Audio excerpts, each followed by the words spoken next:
जो व्यक्ति हमेशा स्वार्थ से प्रेरित होकर फल की चिंता करते हुए कर्म करते हैं और सिर्फ फल ही उन्हें कर्म करने को प्रेरित करता है, ऐसे लोग दुखी और बेचैन रहते हैं, क्योंकि उनका दिमाग हमेशा इसी उलझन में फंसा रहता है कि उन्हें क्या फल मिलेगा। स्वार्थी व्यक्ति सुखी नहीं रह पाता और ऐसे व्यक्ति से कोई संबंध नहीं बनाना चाहता। इसीलिए स्वार्थ से ऊपर उठें और दूसरों का हित भी सोचें। क्रोध या गुस्सा करना व्यक्ति के दिमाग में उथल पुथल पैदा कर देता है।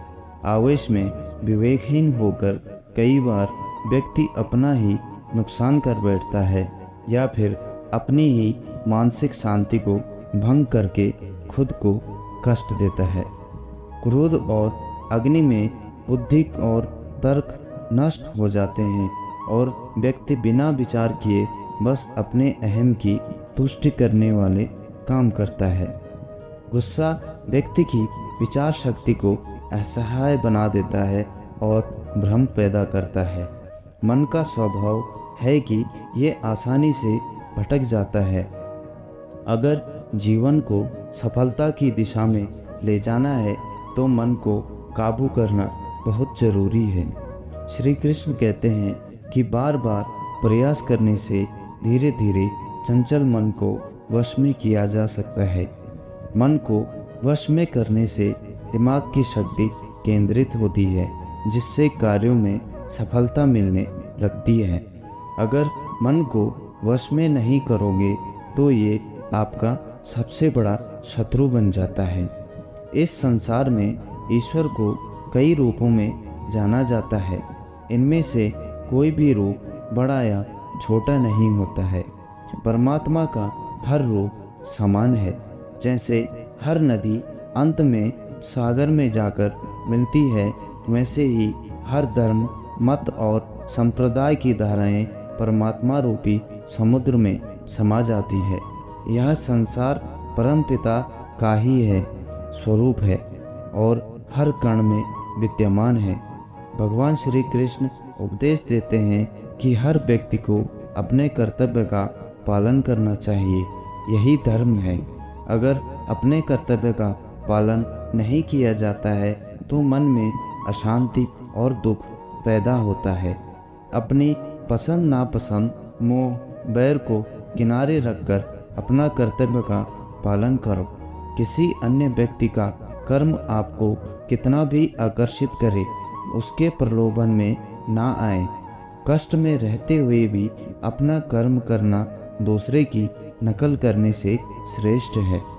अपने कर्म और कर्तव्य का पालन ही जीवन का सही मार्ग है, क्योंकि कर्म करना अकर्मण्यता से बेहतर है।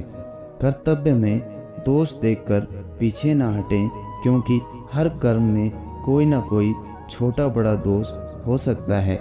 जैसे अग्नि के साथ धुआं भी होता है। सदैव कर्म करो। कर्म करने से पहले विचार करो, लेकिन बहुत ज़्यादा विश्लेषण मत करो। अधिक विश्लेषण संशय और अकर्मण्यता पैदा करता है।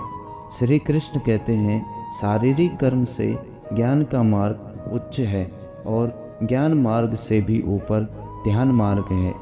ध्यान मार्ग पर बढ़ने से ईश्वर को अनुभव किया जा सकता है। जो व्यक्ति मन और इंद्रियों को शांत करके पूर्ण विश्वास से अपना ध्यान भगवान में लगाता है, उसे ईश्वर ज्ञान और अस्तित्व अवश्य अनुभव होता है। जो व्यक्ति हर जीव मनुष्य में ईश्वर को देखता है, सबके हित में लगा रहता है, उस पर परमपिता अवश्य कृपा करते हैं। ज्ञान मार्ग हो या भक्ति मार्ग, समर्पण, प्रेम, विश्वास ही आपको ईश्वर के प्रकाश की ओर ले जाता है। भगवान की पूजा करने से लोग बहुत करते हैं, लेकिन उनको शांति क्यों नहीं मिलती? क्योंकि भगवान आपके मन में निवास करते हैं। उसे पता है कि आपका भाव क्या है। श्री कृष्ण गीता में कहते हैं कि संशय करने वाले का विनाश हो जाता है। इसीलिए संदेह करने से बचें। अधिक संदेह करने से मन की शांति भंग हो जाती है और व्यक्ति भ्रमित होकर अपने संबंधों को नष्ट कर डालता है, जिससे शक करने की आदत पड़ जाती है। इससे इस लोक या परलोक में भी शांति नहीं मिलती। सत्य की खोज ठीक है, लेकिन बिना सच जाने कल्पनावश होकर संदेह करने का अंत दुख, क्लेश और पश्चाताप के रूप में होता है। जीवन में संतुलन बहुत जरूरी है। किसी भी चीज की अति करना अच्छा नहीं है, जैसे सुख आने पर प्रमाद करना और दुख आने पर निराशा में डूबे रहना। दोनों ही गलत हैं। असंतुलन जीवन की गति और दिशा को बाधित करता है, जिससे अनावश्यक कष्ट और दुखों का जन्म होता है। जिसके मन और विचार में, कर्म में संतुलन है, उसे ज्ञान मिल जाता है और ज्ञान से ही सदा के लिए शांति, संतुष्टि मिलती है। गीता के उपदेशों में कर्मयोग का सिद्धांत कहता है कि संसार से विरक्त होना ही मुक्ति का उपाय नहीं है। संसार में रहकर एक गृहस्थ अपने कर्मों का पालन करते हुए कर्म फल से विरक्त होकर मुक्ति प्राप्त कर सकता है। सही विचार और उचित कर्म भी आसक्ति को खत्म करने में सक्षम है। अच्छे कर्म कभी व्यर्थ नहीं जाते, चाहे ये दुनिया हो या परलोक। एक अज्ञानी कर्म और ज्ञान को अलग अलग समझता है, लेकिन एक ज्ञानी जानता है कि दोनों एक ही हैं। लोग ज्ञान की बातें तो करते हैं, लेकिन उनका पालन नहीं करते। पालन किए ज्ञान कोरा रह जाता है, ज्ञान का अनुभव नहीं होता। गीता कहती है कि ज्ञान पढ़ने से नहीं बल्कि अनुभव करने की वस्तु है, और अनुभव बिना कर्म किए नहीं मिलता। संसार में जितनी भी चीज़ें सांसारिक सुख की श्रेणी में आती हैं, उनकी एक शुरुआत और अंत जरूर होता है। इन सांसारिक सुखों का अंत दुख, कष्ट और दुर्गति के रूप में होता है। इच्छाओं का अंत नहीं है। एक पूरी होती है तो दूसरी नई इच्छा आ जाती है।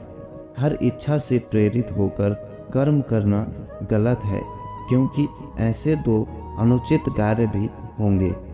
इच्छाओं से विचलित ना हो, उन्हें एक विरक्त दर्शक बनकर देखो और वे चली जाएंगी।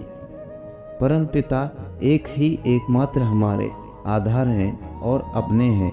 इस संसार में कोई भी अकेला नहीं है। ईश्वर में विश्वास रखते हुए जो ईश्वर कर्म पथ पर बढ़ता जाता है, वो सदा शांति, सुख और मुक्ति पाता है। भूत और भविष्य की चिंता करना व्यर्थ है। वर्तमान ही सत्य है। जो पूर्ण समर्पण से ईश्वर की शरण में आता है, परमात्मा उसका कल्याण अवश्य करते हैं। तो दोस्तों, ये थी हमारे आज का कृष्ण ज्ञान। अगर आपको मेरा वीडियो पसंद आता है तो मेरे चैनल को सब्सक्राइब एंड मेरी वीडियो को एक लाइक ज़रूर कर देना। तो मिलते हैं एक अगली नेक्स्ट वीडियो में। तब तक के लिए जय श्री कृष्ण।